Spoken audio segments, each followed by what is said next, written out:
Okay. Good morning, Miss Huanan. So I really admire you. I've never seen someone that is as much beautiful as well as intelligent like you. And today it's an honor for me to interview you as an experienced IELTS teacher for more than 6 years. So firstly, do you want to have a brief introduction about yourself? Thank you a lot for your compliments. I'm very happy and excited to be here, to be interviewed by you, Vivian, and I have also been a fan of yours for such a very, very long time, let's say 5-6 years.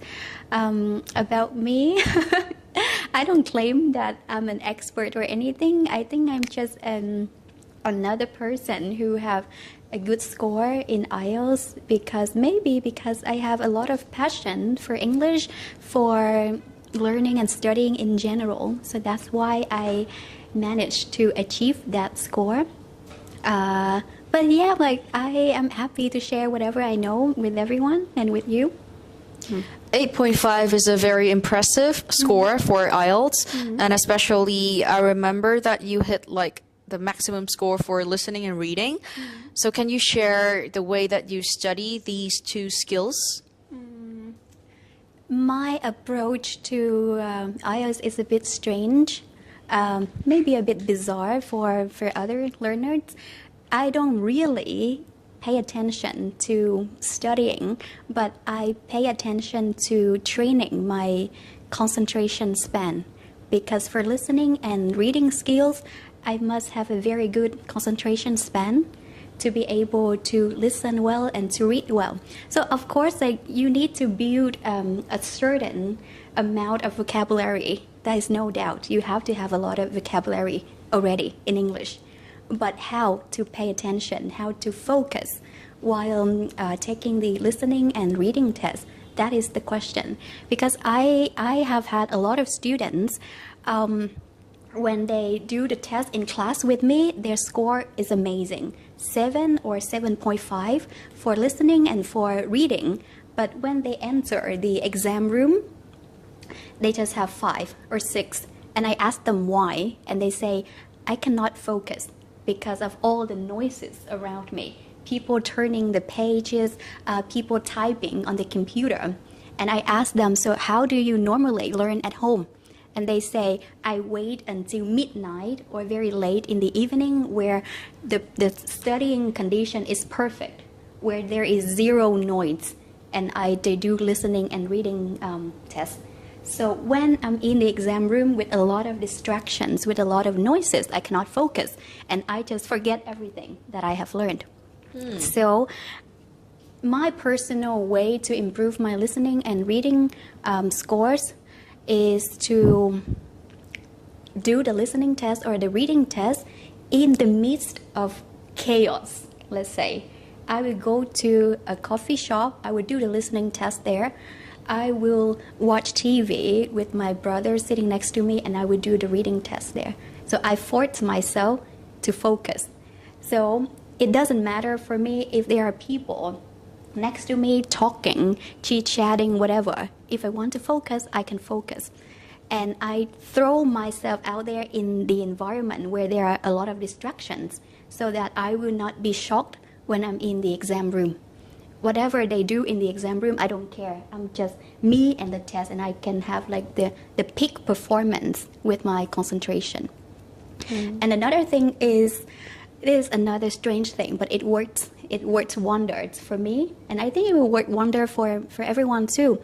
You need to play sports or you need to exercise because this is the best way to improve your focus. I think ever since I started exercising, ever since I started playing sports, my concentration improved insanely because you give your brain a break from a lot of information, from all the daily thoughts every day that you have since you open your eyes in the morning till night. So this is my way to improve my reading and listening skills. You train your concentration by playing sports, by exercising, give your brain a break so that it can be sharper, so that you can learn more effectively. I realized that after every sports session, after every exercise session, I learn very fast. It just takes me 5 or 10 minutes to remember something, to memorize something, while it takes other people a lot of time for their brain to be able to absorb, to process the information. And the next thing is to just throw yourself out there. Whatever you are scared of the most, you need to put yourself in that environment before you enter the exam room. So if you are scared of distractions, of noises, when you practice, you need to practice in that kind of environment. Okay, very interesting and very insightful. I think this sharing can be quite beneficial for those who want to take IELTS in the future, especially for practicing their concentration and avoid the distractions. So it's really related to your teaching philosophy, because I heard that you said you want to study in the chaotic environment, and also is it the way that you want to teach your students to give them a more comfortable environment to study, not to force them to follow the old-fashioned way? Yeah, because I think like when you are comfortable, when you are happy, when you are relaxed, it's like you can deliver your best performance. When you are forced to study, I know like IELTS is very stressful. IELTS is super academic, and students always have that burden, that pressure. So if the environment, at least like in my class, I want to give them the most comfortable environment as possible, because I know that the content of IELTS is already stressful. And then when they are at home, just like I say, they need to practice a lot in the chaotic environment to prepare for the exam room. So that is another pressure. So in the class with me, I try to be their friend, their supporter, instead of being a teacher. So a lot in Vietnamese, we have pronouns to call teachers, but I don't want them to call me a teacher. I just want them to call me sister. So yeah, like I try to make them feel like at home, like there is a sister. I don't want to scare them that, oh, I'm 8.5 teacher, like you can never be like me or something like that. I want to have to make them feel related to me, that they can become like me. It is not impossible. If they just put in the work, if they practice enough, if they follow my advice, then they can be like me. And there can be many people, maybe not 8.5 in IELTS, but there can be many people who are good at English, are fluent at English. Okay, thank you. So can you share with me some of your teaching experience? So tell me, please, what are some of the most rewarding experiences you have had as a teacher? Well, as a teacher, of course, like I'm very happy and I'm very proud when my students come to me and say to me that they have achieved their desired scores better. Some of them achieve even higher scores than their expectations. Of course, like it is the feedback for my work, for my job.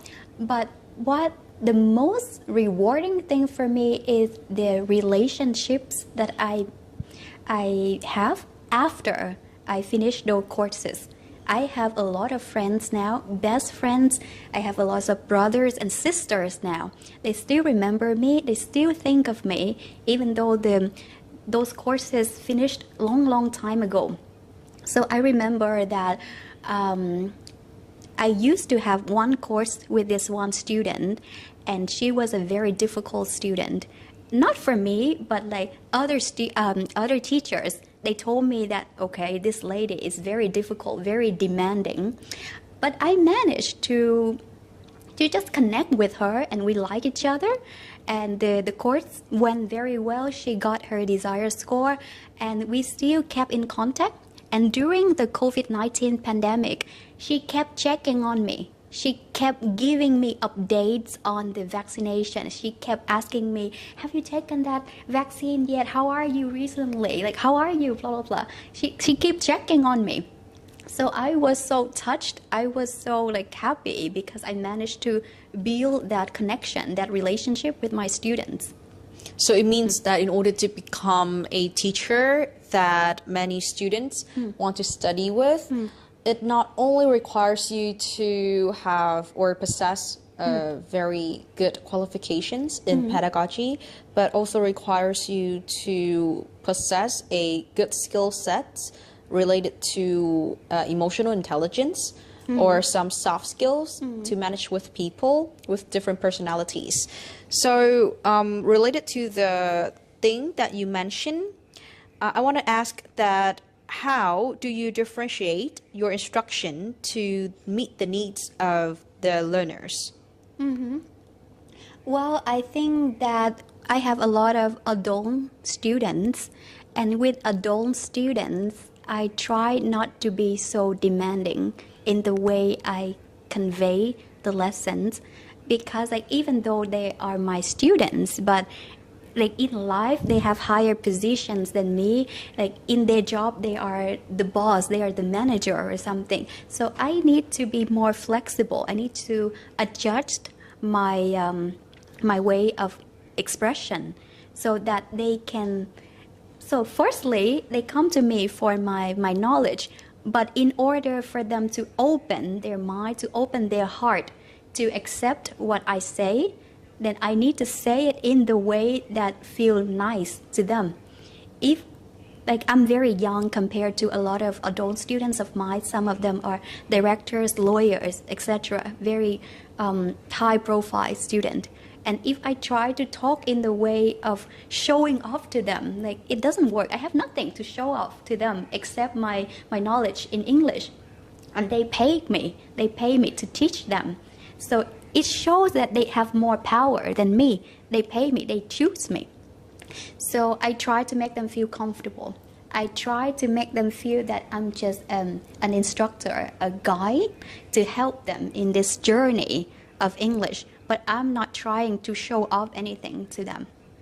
And for, let's say, high school students, I need to be strict to them. I don't like to be strict, but I have to be sometime so that they can be disciplined in their study. But also, I don't want to judge them. A lot of students, high school students, they told me that they like me because I'm the most non-judgmental person ever, because I'm very open-minded. I have heard a lot of crazy stories, so I don't judge anyone.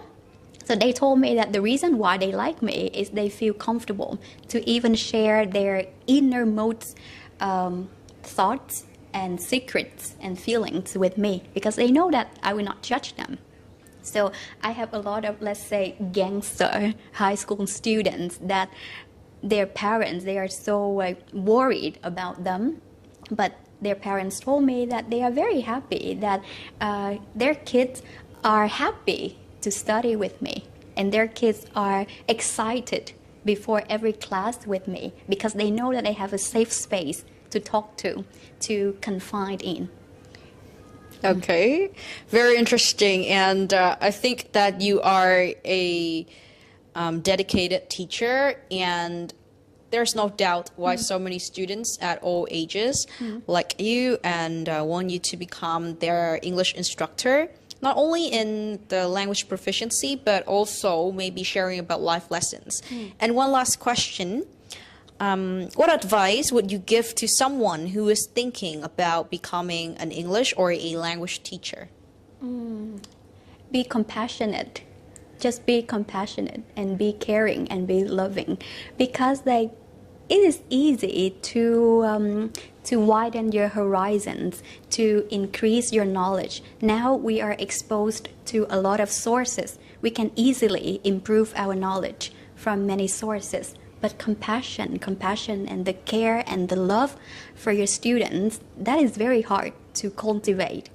And if you don't really care about your students, then you are just like a robot sharing your knowledge to the student. And okay, a lot of students of mine, some of them they have good scores, some of them they have bad scores, because it still depends on their level of discipline at home. But I want that after the class with me, after the course with me, they still can learn something. Either it is English or it is IELTS or it is life lesson. I want to help my students in any way possible. I want them to be able to learn something from me and to improve their life in general, not just in English, in IELTS. So I think that's the key. If you want to become a teacher, if you want to become an instructor for somebody, you need to be compassionate. You need to be loving and truly caring about those people. And when you are compassionate, caring, and loving, you will be responsible. You will be responsible for the kind of content that you are gonna deliver to them. You are not gonna be reckless. So when you love the students, you will be disciplined with yourself too, because you want to bring the best to them. So I think, yes, just the 3 keywords: compassionate, loving, and caring. And you can be an amazing teacher.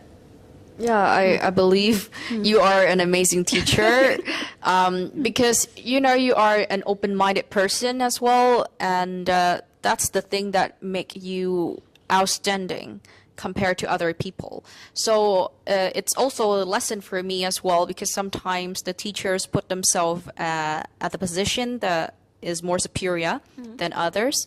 So I thank you for your sharing today, and I think that our audiences will listen to the end of this podcast. Thank you very much. Thank you for having me.